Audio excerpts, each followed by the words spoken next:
Welcome to the Archivist Files, where ordinary people meet unthinkable ends, real stories of crime, chaos, and horrible fates.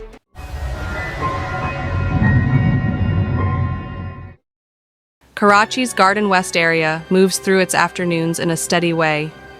Shops stay busy, neighbors talk outside, and children often play close to home. Families step in and out of their houses while managing their usual chores. It was a regular day with nothing unusual happening in the street. Hamza, a 2-year-old, was near his home with relatives. Like many toddlers, he moved around with curiosity, exploring whatever caught his eye. The adults were nearby, confident that the surroundings were familiar and safe. The lane had seen some recent work, but most residents had grown used to seeing workers and vehicles around. Along this stretch of road, there was an opening that normally remained shut. People passed it every day without thinking about it. On this particular day, however, the cover had reportedly been damaged earlier by a heavy vehicle. No temporary block or sign had been placed there. It looked like a normal part of the street until someone stood close enough to notice the gap. While the family continued their routine, Hamza wandered slightly ahead. He moved toward the spot without any awareness of danger. By the time anyone turned to check on him, he had already stepped over the edge and slipped through the opening. The moment his relatives realized he was missing, they searched around quickly. Calls of his name echoed along the lane as neighbors joined in, trying to understand where he had gone. When someone noticed the open gap, the focus shifted immediately. People looked inside, hoping he had not fallen too far. Several men entered the space themselves, climbing down carefully. They searched the interior as fast as possible, calling out and trying to reach the child. It was a difficult space to move through, but they continued until they found him. He was brought back up and taken toward help, but he showed no signs of recovery. The street, which had been lively only minutes earlier, grew quiet as the reality of the situation settled in. The family held him close, unable to comprehend how an ordinary afternoon had turned into such a loss.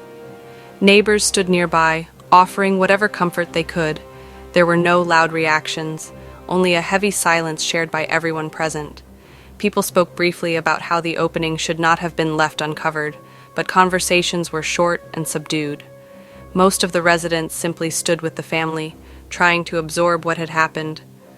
The focus remained on the child and the suddenness of the incident.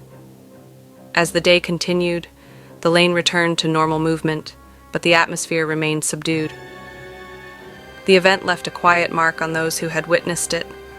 A simple walk outside, a short moment of curiosity from a young child, and a missing cover created a chain of events that no one saw coming. But this incident isn't the only one where a quiet day turned deadly. Across the world, another ordinary moment would soon be shattered.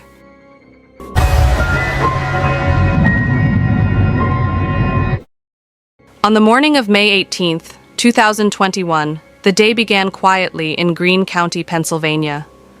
The weather was mild, the yard around the MCCARTI home felt open and still, and the family moved through their early routines without any rush. It was the kind of morning that didn't stand out. Just another calm start in a rural area where houses sit far apart and sounds carry softly across the fields. Kyle McCarty, only 2 years old, was outside with family nearby. Like most children his age, he explored the space around him with short steps and quick shifts of attention. The yard was familiar, and the adults felt comfortable letting him wander within sight while they handled small tasks. Nothing seemed out of place. On the edge of the property sat an underground waste container. It was a normal part of rural homes, usually sealed with a secure cover. Most days, people hardly paid attention to it. But at some point before the accident, the lid did not stay properly in place. Whether it shifted or weakened, it left an opening that wasn't immediately noticeable. As the morning continued, Kyle moved around the yard in his usual curious way. He walked a little, paused to look around, then took a few more steps. At one moment, when attention drifted for just a few seconds, he wandered toward the area where the container was located. The surface looked solid, but it gave way as soon as he reached it. He slipped through before anyone could react. His family noticed his absence almost instantly. They called his name and looked around the yard, checking the places he usually played. When someone spotted the gap where the cover should have been, everything became clear. The calls for help grew urgent as they tried to reach him. Emergency services arrived soon after being contacted. Firefighters from the local department prepared to go down into the confined space. They worked carefully, lowering themselves inside to search. It was a tight, dim interior, but they moved quickly until they reached the child. Kyle was lifted out and placed into the care of medical personnel waiting outside. Despite their efforts, he remained unresponsive. A helicopter was dispatched to transport him to a hospital in the Pittsburgh area where specialists could continue treatment. The medical team did everything they could, but he did not recover. The cause was a severe lack of oxygen from the incident. The yard, the quiet road, and the familiar property were unchanged on the surface, but everyone present understood that the day had shifted in an irreversible way. If you're following these unbelievable accidents closely, don't forget to like and subscribe so you never miss another story this chilling.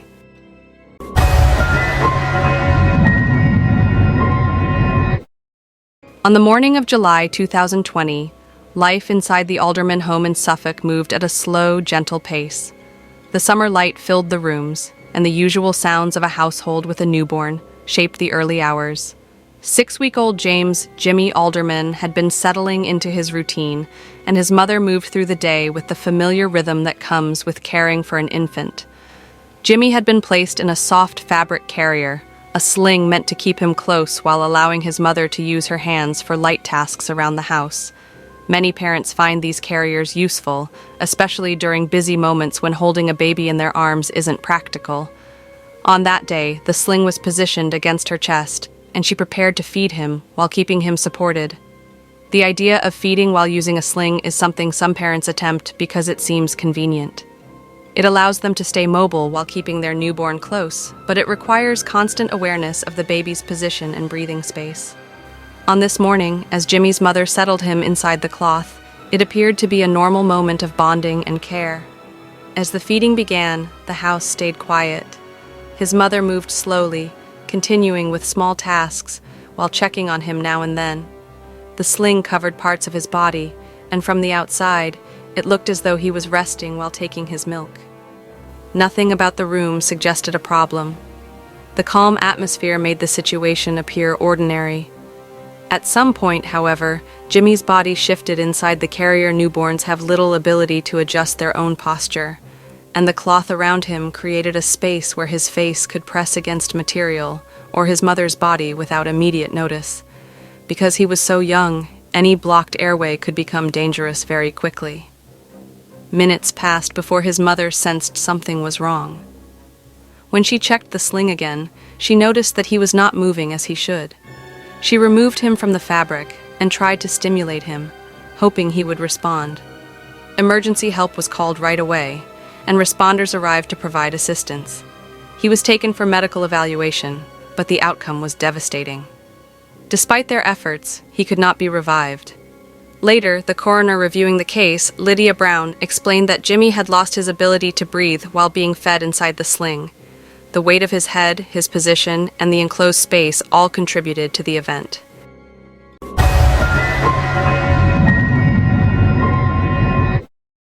On the morning of March 12, 2015, a spa in Las Vegas was preparing for its regular opening hours. Employees were getting ready to receive clients, and one of the staff members was scheduled to perform routine duties in the treatment areas. During this time, the employee entered a cryotherapy chamber. These chambers are designed to expose individuals to extremely cold temperatures for short periods, typically used for muscle recovery or wellness purposes. In this instance, the worker was alone inside the chamber. Shortly after entering, the individual began to experience difficulty breathing. Cryotherapy chambers are enclosed spaces with very low temperatures and limited oxygen circulation. Without proper supervision or safety protocols, this environment can quickly become hazardous. Coworkers noticed that the worker had not exited the chamber at the expected time. Staff members attempted to contact the person, and when there was no response, emergency services were called. Firefighters, and paramedics arrived on the scene and immediately opened the chamber. The worker was found unresponsive. Despite immediate medical attention and resuscitation efforts, the individual was pronounced dead at the scene. Officials later determined that the cause of death was asphyxia due to the extremely low oxygen environment inside the cryotherapy chamber. Investigators reviewed the spa's procedures and safety measures. Cryotherapy chambers typically include strict guidelines to prevent accidents, such as requiring an attendant to be present, using timers, and having emergency alarms. In this case, several safety protocols had not been followed. The incident highlighted the risks of using such equipment without supervision or proper monitoring. Experts note that cryotherapy is generally considered safe when used according to manufacturer instructions. Sessions are usually brief, often lasting less than 3 minutes, and participants are instructed to remain alert and supervised at all times. Any deviation from these guidelines increases the potential for accidents. The incident drew attention from local authorities and safety regulators. Businesses offering similar services were reminded to strictly enforce safety protocols, ensure staff training, and maintain functional monitoring systems.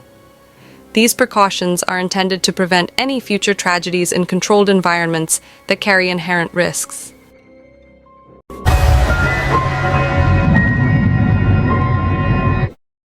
Mike Edwards, a former musician, had moved to a quiet rural area, enjoying a peaceful day near his van, which was parked close to a slope where large hay bales were stored. The day appeared ordinary, with no signs of danger nearby.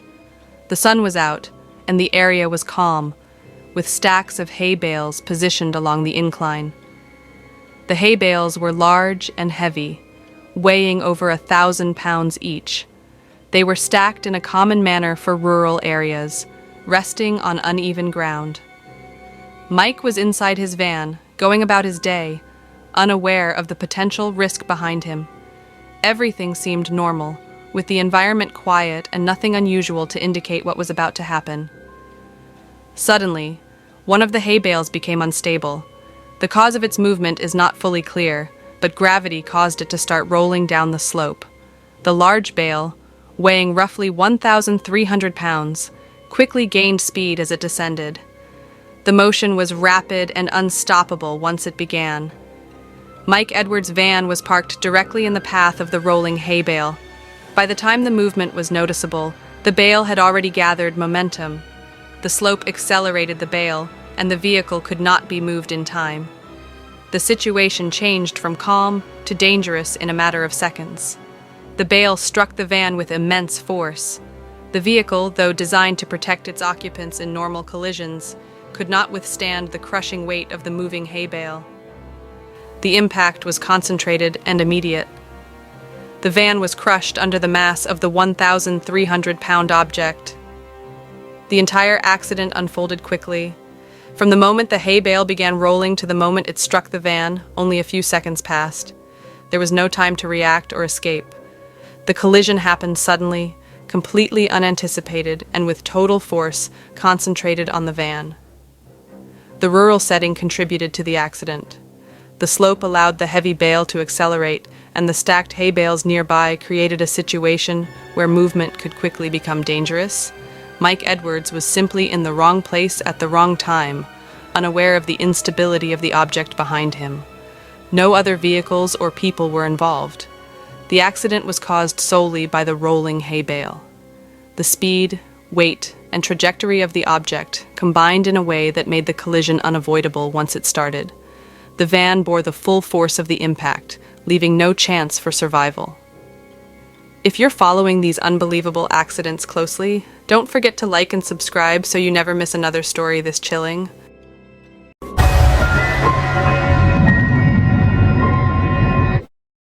In 2024, at her home in the United Kingdom, 39-year-old Helen Davey was carrying out a routine task. It was a normal day, and she was opening the storage section of her ottoman bed. These beds use hydraulic or gas piston lifts that raise the mattress platform so items can be placed or removed from underneath. The bed in her room worked the same way it always had. To access the compartment, the frame needed to be lifted upward using the handle at the foot of the bed. Once raised, the mechanism was supposed to hold the platform in place so the user could reach inside safely. Helen lifted it as usual, and the base stayed open. It was the same simple movement people perform every day, without thinking much about it. With the platform raised, she leaned forward to reach into the storage area. The space below the bed was large enough to store bedding and other items, so bending in was a normal part of the task. Nothing about the moment suggested a problem with the lifting system. Then, without warning, the support holding the frame up gave way. There was no slow movement or sign of strain. The mechanism released suddenly, causing the entire mattress platform to drop downward in one quick motion. A gas piston or hydraulic system is meant to resist this kind of fall, but in this instance the system did not hold. The frame came down fast and with full weight. Helen was still leaning forward, and she did not have time to pull back or shield herself. As the platform dropped, it struck her neck, pinning her between the falling structure and the base of the bed. The collapse was immediate. The movement of the platform from raised to closed happened in just a moment. Once the bed came down, the weight of the frame remained on her, as ottoman beds close firmly when not held by their supports. The incident created a situation where her upper body was trapped under the solid frame, leaving no room to move away.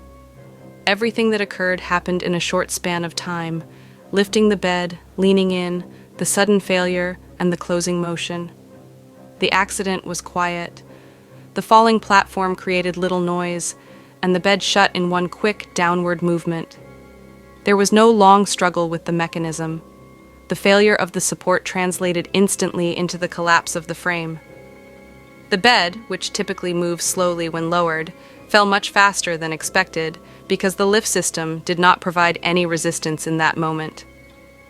What began as a simple household task involving a common piece of furniture turned into a sudden mechanical failure. One part of the lifting system did not hold its position, and the reaction time available to avoid the falling structure was essentially zero. The entire sequence, from working mechanism to full collapse, occurred in a single unexpected moment, leaving Helen trapped beneath the bed frame exactly where she had been leaning in. Don't forget to subscribe and click the bell icon. You won't want to miss the shocking stories we have coming next.